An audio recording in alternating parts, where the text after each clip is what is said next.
Well, welcome. We're here for a kind of off the record, on the road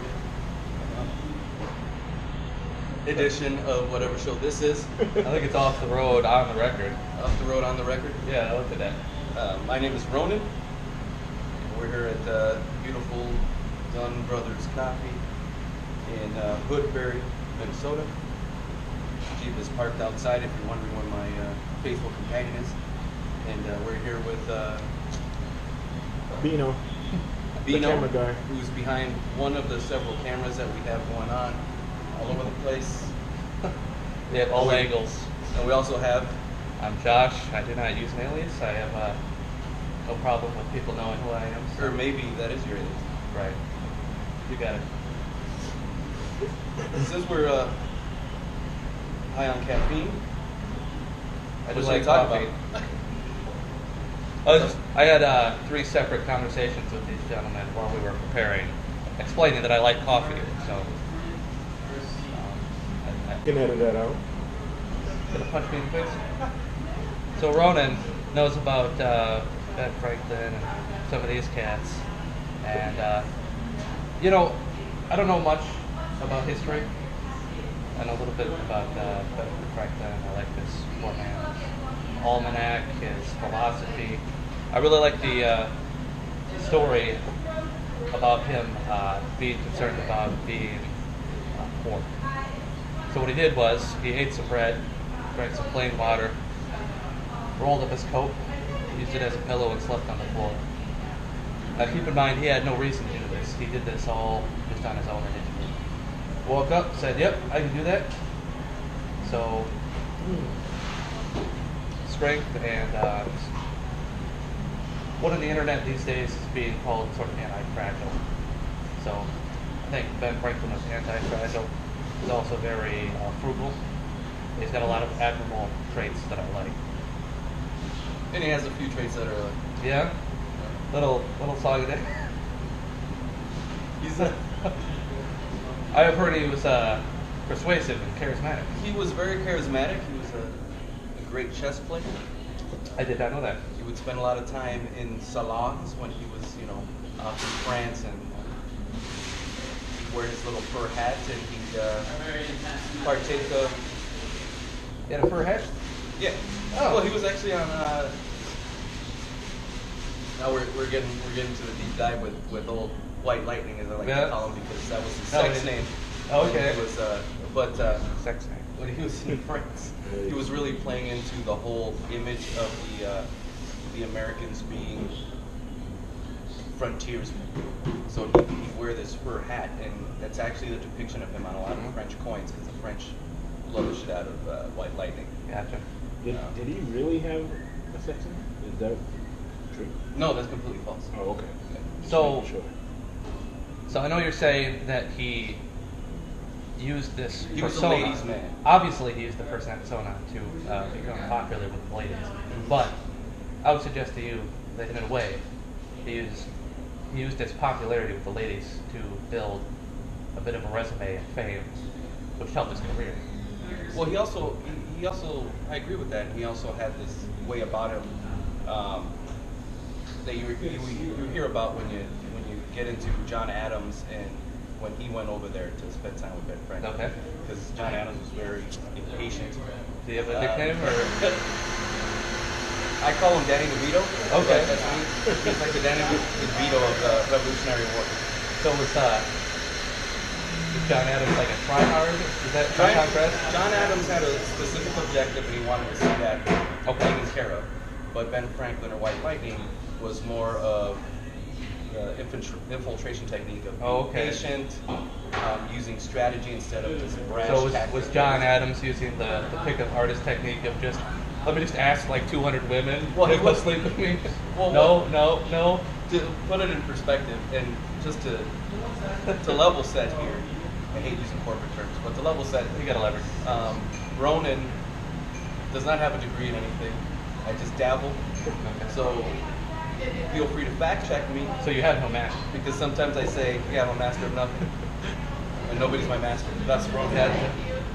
But, so you can fact check me, you can do all that kind of stuff.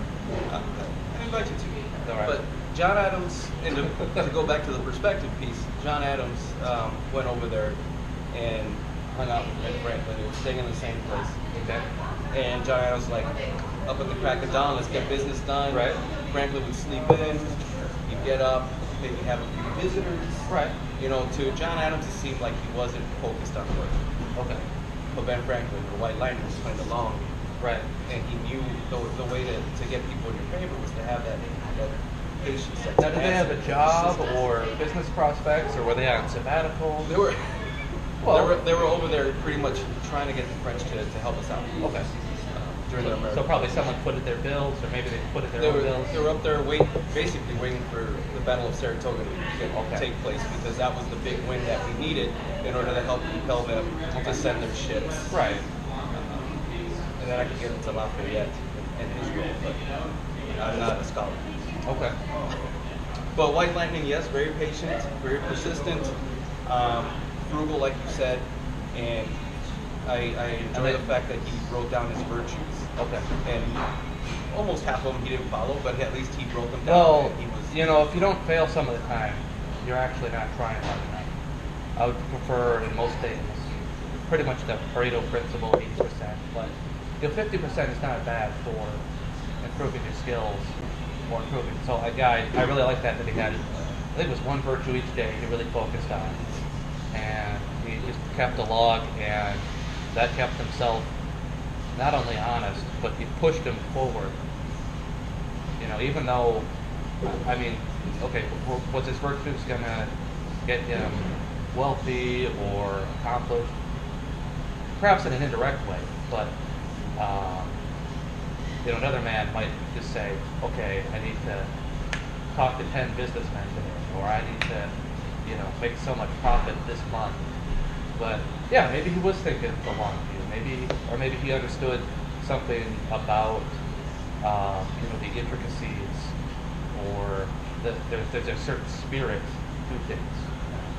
I've been doing a lot of studying of the Kung Fu lately. It's kind of the same thing.